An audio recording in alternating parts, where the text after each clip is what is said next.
Ikigai Chapter 4. From Logotherapy to Ikigai. How to live longer and better by finding your purpose. What is logotherapy?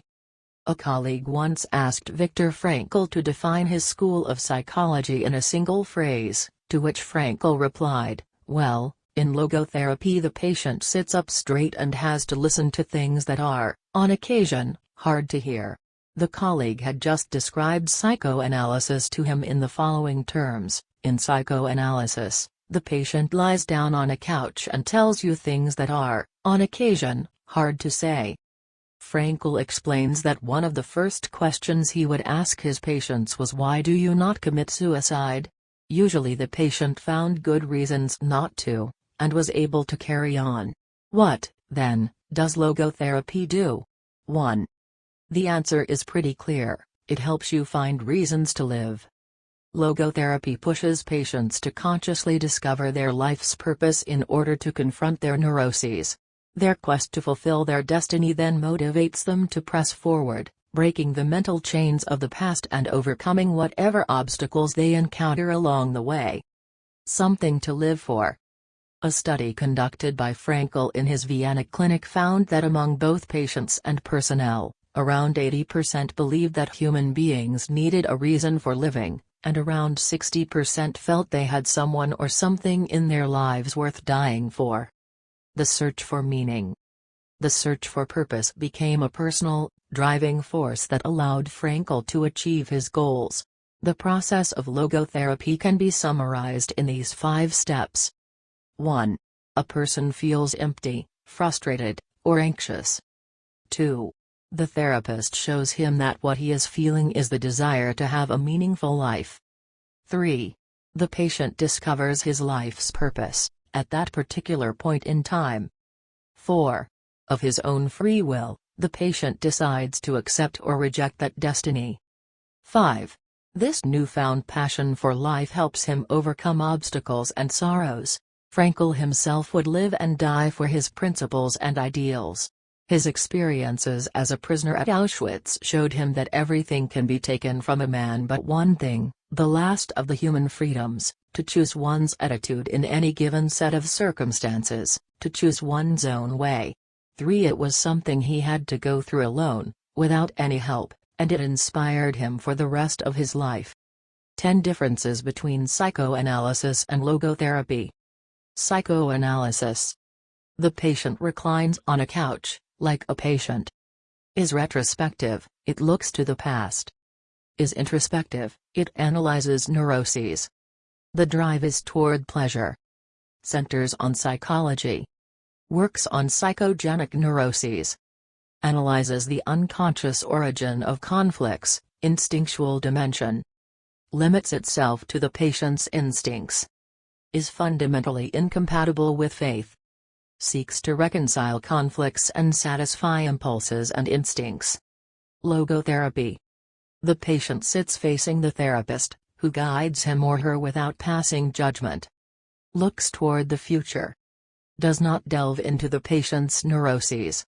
The drive is toward purpose and meaning. Includes a spiritual dimension. Also works on noogenic, or existential, neuroses. Deals with conflicts when and where they arise, spiritual dimension.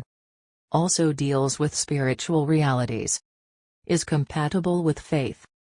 Seeks to help the patient find meaning in his life and satisfy his moral principles. Fight for yourself.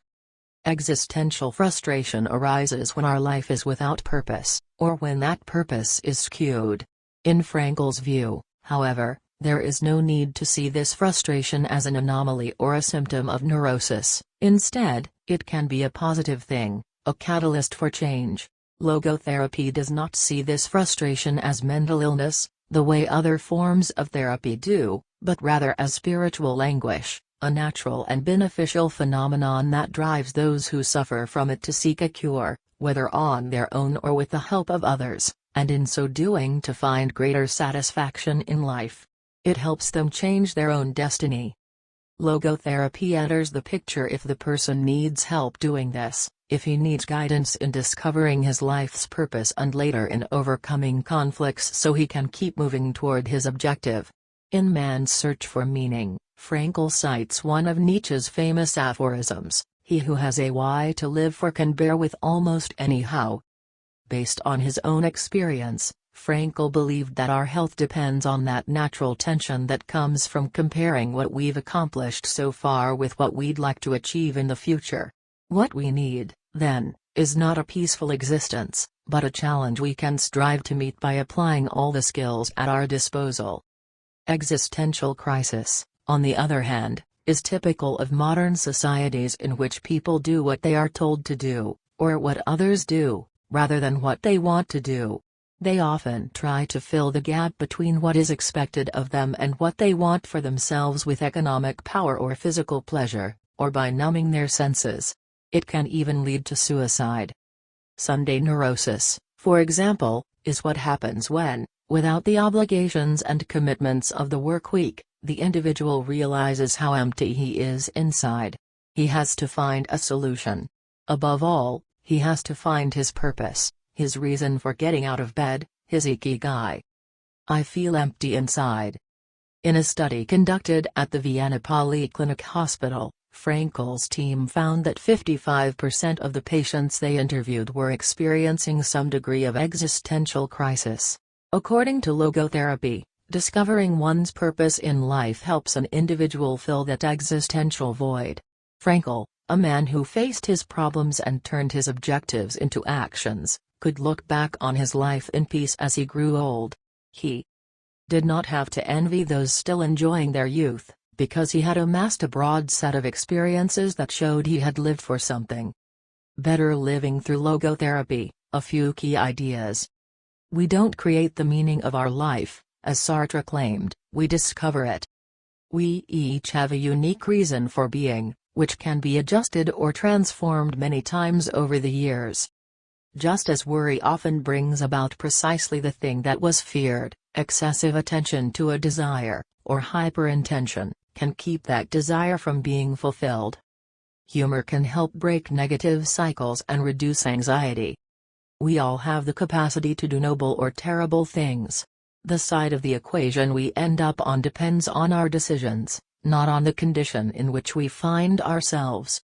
In the pages that follow, we will look at 4 cases from Frankl's own practice in order to better understand the search for meaning and purpose. Case Study, Viktor Frankl. In German concentration camps, as in those that would later be built in Japan and Korea, psychiatrists confirmed that the prisoners with the greatest chance of survival were those who had things they wanted to accomplish outside the camp, those who felt a strong need to get out of there alive. This was true of Frankl, who, after being released and successfully developing the school of logotherapy, realized he had been the first patient of his own practice. Frankl had a goal to achieve, and it made him persevere. He arrived at Auschwitz carrying a manuscript that contained all the theories and research he had compiled over the course of his career, ready for publication.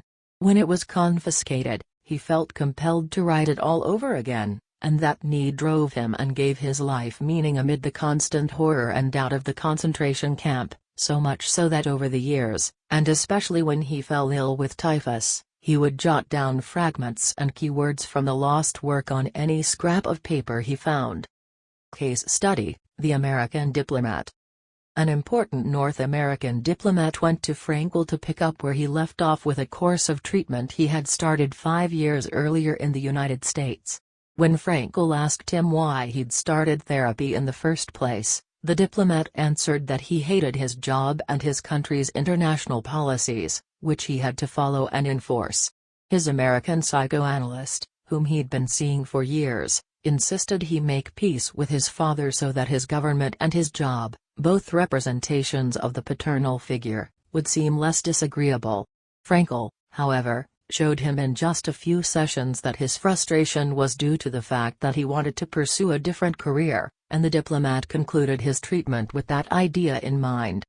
5 years later, the former diplomat informed Frankl that he had been working during that time in a different profession, and that he was happy. In Frankl's view, The man not only didn't need all those years of psychoanalysis, he also couldn't even really be considered a patient in need of therapy. He was simply someone in search of a new life's purpose. As soon as he found it, his life took on deeper meaning. Case study: the suicidal mother. The mother of a boy who had died at age 11 was admitted to Frankel's clinic after she tried to kill herself and her other son. It was this other son, paralyzed since birth, who kept her from carrying out her plan. He did believe his life had a purpose, and if his mother killed them both, it would keep him from achieving his goals. The woman shared her story in a group session. To help her, Frankel asked another woman to imagine a hypothetical situation in which she lay on her deathbed, old and wealthy but childless. The woman insisted that, in that case, she would have felt her life had been a failure. When the suicidal mother was asked to perform the same exercise, imagining herself on her deathbed, she looked back and realized that she had done everything in her power for her children, for both of them. She had given her paralyzed son a good life, and he had turned into a kind, reasonably happy person. To this she added, crying, "As for myself, I can look back peacefully on my life, for I can say my life was full of meaning, and I have tried hard to live it fully. I have done my best, I have done my best for my son. My life was no failure." In this way, by imagining herself on her deathbed and looking back, the suicidal mother found the meaning that, though she was not aware of it, her life already had. Case study: the grief-stricken doctor. An elderly doctor, unable to overcome the deep depression into which he'd fallen after the death of his wife 2 years earlier, went to Frankel for help. Instead of giving him advice or analyzing his condition, Frankel asked him what would have happened if he had been the one who died first. The doctor, horrified, answered that it would have been terrible for his poor wife, that she would have suffered tremendously. To which Frankel responded, "You see, doctor, you have spared her all that suffering, but the price you have to pay for this is to survive, and mourn her." The doctor didn't say another word. He left Frankel's office in peace, after taking the therapist's hand in his own. He was able to tolerate the pain in place of his beloved wife. His life had been given a purpose. Morita therapy. In the same decade that logotherapy came into being, a few years earlier, in fact, Shoma Morita created his own purpose-centered therapy, in Japan. It proved to be effective in the treatment of neurosis, obsessive-compulsive disorder, and post-traumatic stress. In addition to being a psychotherapist, Shoma Morita was a Zen Buddhist, and his therapy left a lasting spiritual mark on Japan. Many Western forms of therapy focus on controlling or modifying the patient's emotions. In the West, we tend to believe that what we think influences how we feel, which in turn influences how we act. In contrast, Morita therapy focuses on teaching patients to accept their emotions without trying to control them, since their feelings will change as a result of their actions. In addition to accepting the patient's emotions, Morita therapy seeks to create new emotions on the basis of actions. According to Morita, these emotions are learned through experience and repetition. Morita therapy is not meant to eliminate symptoms, instead it teaches us to accept our desires, anxieties, fears, and worries, and let them go. As Morita writes in his book Morita Therapy and the True Nature of Anxiety-Based Disorders, in feelings, it is best to be wealthy and generous.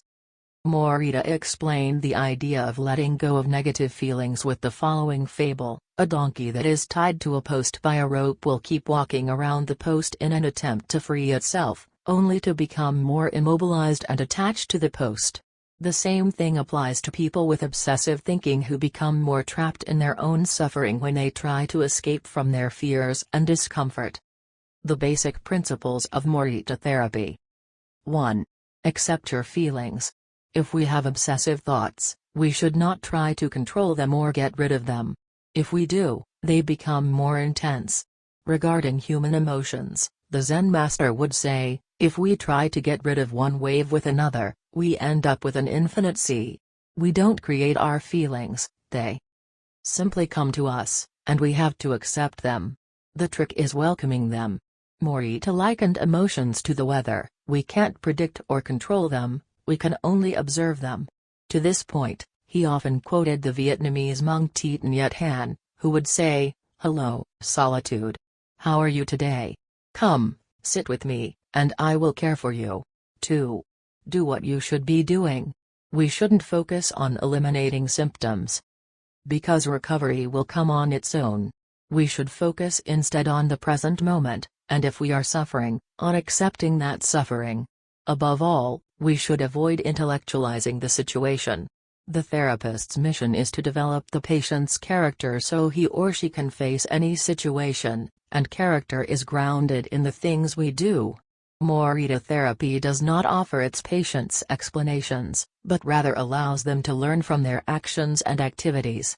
It doesn't tell you how to meditate, or how to keep a diary the way Western therapies do. It is up to the patient to make discoveries through experience. 3. Discover your life's purpose. We can't control our emotions, but we can take charge of our actions every day. This is why we should have a clear sense of our purpose, and always keep Morita's mantra in mind. What do we need to be doing right now? What action should we be taking?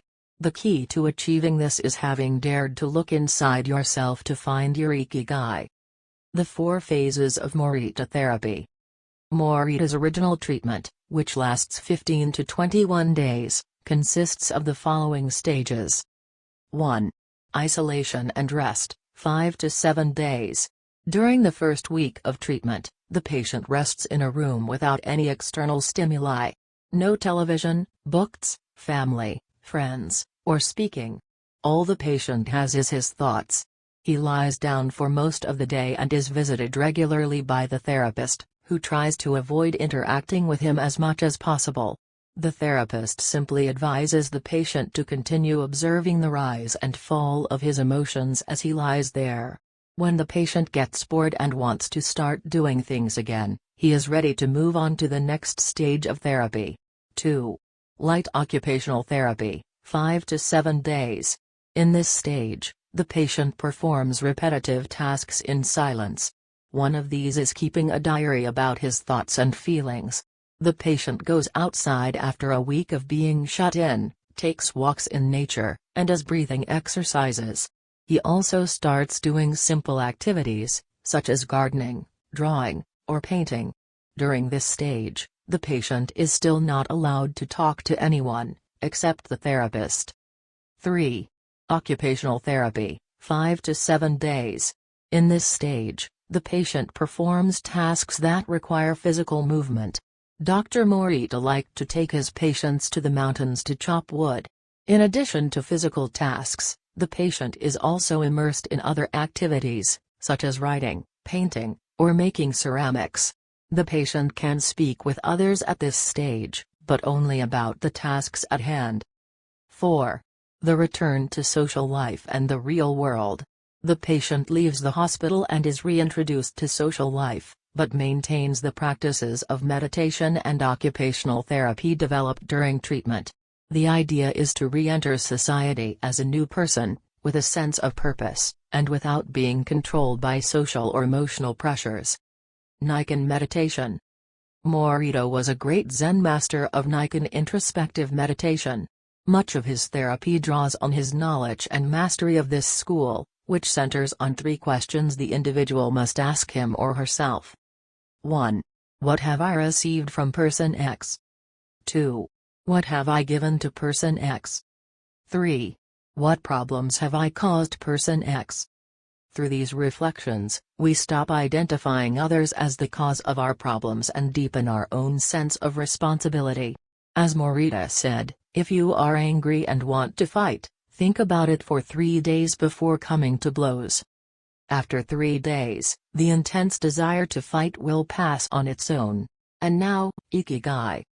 Logotherapy and Morita therapy are both grounded in a personal, unique experience that you can access without therapists or spiritual retreats. The mission of finding your Ikigai, your existential fuel. Once you find it, it is only a matter of having the courage and making the effort to stay on the right path. In the following chapters, we'll take a look at the basic tools you'll need to get moving along that path, finding flow in the tasks you've chosen to do, eating in a balanced and mindful way, doing low-intensity exercise, and learning not to give in when difficulties arise. In order to do this, you have to accept that the world, like the people who live in it, is imperfect, but that it is still full of opportunities for growth and achievement. Are you ready to throw yourself into your passion as if it were the most important thing in the world?